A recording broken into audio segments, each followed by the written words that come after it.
Good morning, good morning. Dito naman po si Manuel John sa ating organic rooftop gardening. Nais ko lang pakita sa inyo yung ating mga tanim, mga bagong tanim natin dito sa ating rooftop. Ito po. Yung ating ubas ay atin nang pabubungahin. Ayan, ating kinalbo para mamunga. Yung ating mga sunflower na pinunla, lumaki, naging giant, ayan po, at malapit na mahinog. Papahinugin po natin ito upang maparami natin at ang mga buto nito ay ating itatanim sa lahat ng ating garden. Paikot po upang dumami at magandang tingnan yung ating rooftop gardening. Mga giant po yan, halos sindaan ng mukha ko na po yan. Ayan. Ating pong patutuyuin yan lahat ng bulaklak na yan. At yung mga buto niyan ay ating itatanim lahat. Kaya malapit na po siyang matuyo. Ayan. Ayan po, madami po sila. Ito pa po. Pero itong dalawang ito napakalalaki talaga. Ayan. Ito pa. Yung ating mulberry ay ating pinabubungan na rin po kasabay ng ating ubas. Ayan po, marami na rin po siyang bunga. Pag kinalbo ko po yung aking ubas, kinakalbo ko rin po yung ating mulberry. Para sabay po silang namumunga. Ayan, ayan po, ang dami. Ayan. Tangan po tayo ng mga panibagong kamatis, okra, sili. Ayan, mga ito pa, may sunflower pa tayo rito. Ayan. So, papahinugin natin yung sunflower na yan at ating itatanim dito sa paikot ng rooftop. Lahat po ng garden natin lalagyan natin ng sunflower. Napakaganda po ng sunflower, no? Yung ating kamyas, namumunga na rin po. Ayan. Ay. Ito po, namumunga na po yung ating kamyas. So, marami na pong bunga yan, nangangalaglag lang. Nagsisimula na po siyang mamunga. Yung ating ubas, ayan po. Namumulaklak na at namumunga na rin po. Ayan. Dito pa, madami po rito. Kalaban lang po ng bulaklak ng ubas kapag umulan, nalalaglag po sila. Ayan po, marami na pong bunga yan. Ayan. Yung ating mga ito pa, may sunflower pa dito. Ang ating ampalaya, mamumunga na rin po. Ayan. Ang tataba po, yung anong tinatalbosan po natin yan at ating nilalahok sa ating munggo. Sarap po niya sa munggo, napakasustansya. Meron din po tayong upo na yan, gumagapang na po sa ating ginawang balag. Ayan. At ating mga siling labuyo, nagsisimula ng lumaki. At namumulaklak na po rin yan, pamunga. Kamatis. Yan, namumulaklak na po ang ating kamatis. Ating tanglad, napakapal. Meron pa po rito sunflower. Ayan, ang daming bulaklak niya. Naputol po siya. Nung maputol, dumami po lalo yung sanga at dumami yung kanyang bulaklak. Bagamat maliliit, pero madami. Yan po pala. Kaya pag marami na akong naitanim, puputulan ko po para dumami yung bulaklak. Ang ating kamatis, ayan, namumulaklak na. Ano, sabay-sabay na po yung mamumunga. Ayan. Napakalulusog po ng ating mga pananim sapagkat ang gamit natin ay organic fertilizer, fermented fruit juice, fermented fish juice, at fermented plant juice na ating ginagawa lamang. Meron din po tayo itong sayote. Ayan, gumagapang na po. Kaya po tayo gumawa ng balag para sa ating mga gulayang gumagapang. Lalo-lalo na po ang sayote. Ngayon lamang po ako nakapagpatubo ng sayote. Kaya atin pong alagaang mabuti para bigyan tayo ng maraming bunga. Para naman mapuno itong ating ginawang balag. No? So, yan po yung ating garden dito sa 4th floor rooftop garden. Yan, napakaganda po niyan kapag lahat po yan ng ating tinanim ay namunga. Napakaganda po ng ating rooftop. Masama na po dyan ang palaya, upo, sayote, yan, kamatis, yan. No? So ito, tatanimin po natin ito ngayon. Papaikutan natin. Meron po tayong kamuting kahoy dito na halos hindi siya lumaki, pero na may bunga naman po siya. Kaya lang napakababaw po ng ating lupa. Ayan, makita po ninyo. Pero binigyan po tayo ng bunga ng ating kamuting kahoy. Papakita ko po sa inyo na namunga siya. Ating pong hugutin itong isang puno. Pagkat namunga siya, maliliit. Ayan. Yan o. May bunga na po siya, di ba?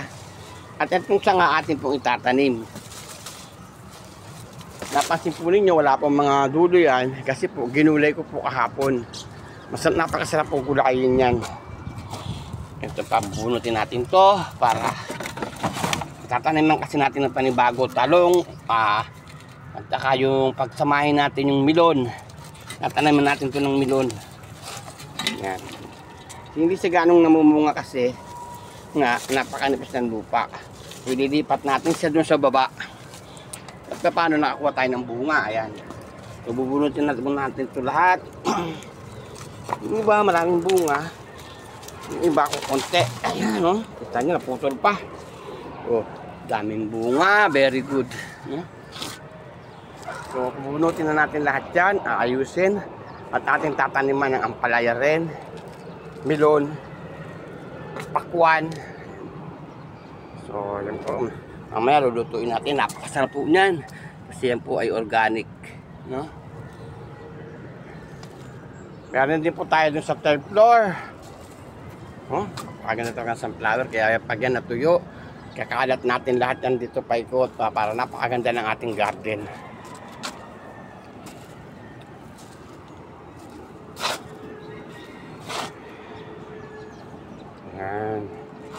Ito po ay organic rooftop gardening ni Manu dyan sa 4th floor. Kita nyo naman po, napakataas. Ayan, halos kita na natin yung airport. Yung banda, tatak pala ng puno. Ayan, umagang-umaga po ngayon, mag-aalas 6 na po. So, papakita ko naman sa inyo sa ating sa 3rd floor. Meron din tayong alternative blue, ayan. Yung bunga po nito ay ginugulay at yung bulaklak ginagawang tsaa. Opo, ayan, napakarami rin pong bunga niyan. Doon naman po yung ating 3rd floor. Ayan, marami rin po tayong tanim dyan. Ayan. Ayan. Kahit saan, wala po tayong iniwan na bakanting lupa. Hinakutan po natin tinambakan para taniman. Ito yung ating saging. Ayan, namunga na po. Pangatlong beses na po yan namunga. Ayan. At lapit sa mahinog, dyan natin pahinugin para magandang tingnan at napakasarap na, napakatamis pag nahinog. Yan po ay latundan. Yung ating patola, tapos na mamunga, nagtira tayo ng 2 bunga para pahinugin, para makuha natin yung buto. No? Ayan pa po. Napakalalaking patola po niyan. Yan po ay ating pinapahinog upang pananim naman natin muli. Tatanim natin yan. So, meron din po tayo. Yan po, saging na. Yung malalaking saging po yan. Namunga na po yan. Nakuha na natin malalaking saging. Ano, antayin natin mamunga muli. No? Yan po yung lakatan ng malalaki. Pang export. At meron din po tayo ritong ubas. Ayan, namunga na rin. Ayan. Yan po yung ating ubas. Namunga na rin. Hindi ko pa pinapabunga. Bata pa po ito. Sanga lang to. Tinusok ko yung sanga. Ngayon 6 na buwan na siya. Namunga. Pero gusto ko patabain pa siya para mamunga siya ng gusto. Ayan, oh, may bunga po siya. Inayaan ko na lamang po para pagkain ng ibon. So, ito po yung sanga niya. Napakayat pa. Bata pa siya. 6 na buwan pa lang siya. Ayan. Yan po yan. Namunga na siya. Yung iba, kinain na ng ibon. Ang palaya natin dito, ayan. Namunga na rin. Yung palaya. Diba, nahinog na. Ito po ay pang tinola, pang takbit. Meron po tayo itong gabi. Galing pa po yan ng Bohol. Diba, galing ng Bicol. No? Ayan, ayusin po natin to. Na sobrang init na tuyo, di natin natitigan. Ito po yung ating mga gabi pa. So, Meron pa po tayo dun sa rooftop ng second floor. Ito po, yung ating mga sabay-sabay po nating tinanim. Namumulaklak na rin po. Yan, tataba po ng ating mga tanim. Gamit lamang yung ating organic fertilizer. Hindi po tayo gumagamit ng mga synthetic o chemical fertilizer. Ayan po. Napakalulusog po ng ating tanim. At ang ating ampalaya, ayan, namumunga na po. Makikita nyo po, malalaki po ang bunga niyan. Sisimula pa lang sa mamunga ngayon. Dito, ayan. Magandang-ganda dito sa second floor kasi hindi gaanong mainit. Di katulad sa fourth floor, nasa tuktok talaga. Napakainit, kaya delay mamunga yung palaya. Pero sabay-sabay ko po yung tinanim, ayan. Namumunga na po. Kaya ang ating kamatis, kita nyo, ang lalaki. Mas malalaki pa doon sa fourth floor. Kasi sa fourth floor po, napakainit. So ayan, dito sa gaanong init na kasi natatakpan ng mga bahay-bahay. Tamang-tama lang init na nare-receive niya. Kasiksikan na po sila, may mga okra po tayo rito. Ayan. Namumulaklak na po at namumunga na po yan. Ayan. Ating kamatis. Meron po tayo rito mga upo. Ayan. Sabay-sabay na po natin mga. Ito po, kasulukuyang namunga na po. Ang laki na po nung ampalaya rito. Ayan, no. Napakalaki na. Bata pa, pero ang laki na, no. Sana mamunga ng marami. No? Kami po ng ating tanim. Yan po ang ating nagkakabalahan ngayon. Napakasarap po magtanim. Napakamahal po kasi ng gulay ngayon.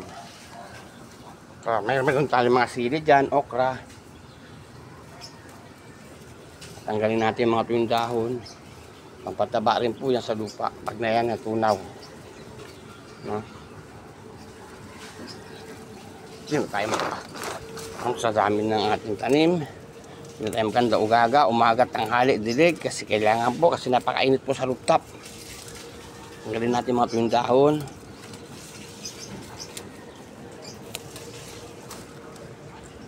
So, meron din po tayo doon sa ground floor. Ayun po. Sari-sari po tanim natin doon. Ayan, no? Ang lago na po ng upo. Antayin na lang natin mamunga. May sagi rin po tayo doon. Ayun. No, haba. Yun po ay lakatan. Ang laki, no? Yan po ay pangatlong beses na namunga. Pag namumunga, pinuputol ko yung puno. At yung panibagong suyo naman, mamumunga ulit. So, ayan. Napakarami po nating tanim. Napakasarap po talaga magtanim. Nakaka-relax, lalo na pag nakita nyo ganito katataba ang yung tanim. At nalulusog. At tiyak po, bibigyan tayo nito ng maraming bunga kasi atin pong inalagaang mabuti.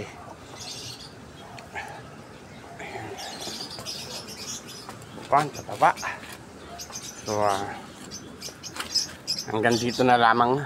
Maraming salamat at magandang umaga po sa ating lahat at masaganang paghahalaman po sa ating lahat. Nagsimula lamang po ako maghalaman sa paso. Tapos natuwa po ako hanggang sa pinagpatuloy ko po. Nagakot ako ng mga lupa. Halos 10 truck po ang nakakot ko. Yung iba binili ko po 1,000 isang truck. Tapos pinaglangan po hakutin dito sa wala sa baba hanggang pataas po. Ganun po ang ginawa hanggang sa lahat po ay tinaniman ko na. So, muli, hanggang dito lamang po at magandang umaga po sa inyong lahat at magpalain naman tayo ng pong rumika. Maligayang paghahalaman po sa ating lahat. Ito pong muli, si Manu Jun ito sa ating organic rooftop gardening. Ayan. Ang ating rooftop, ang ating halaman. Ayan. Bye-bye! Magandang umaga!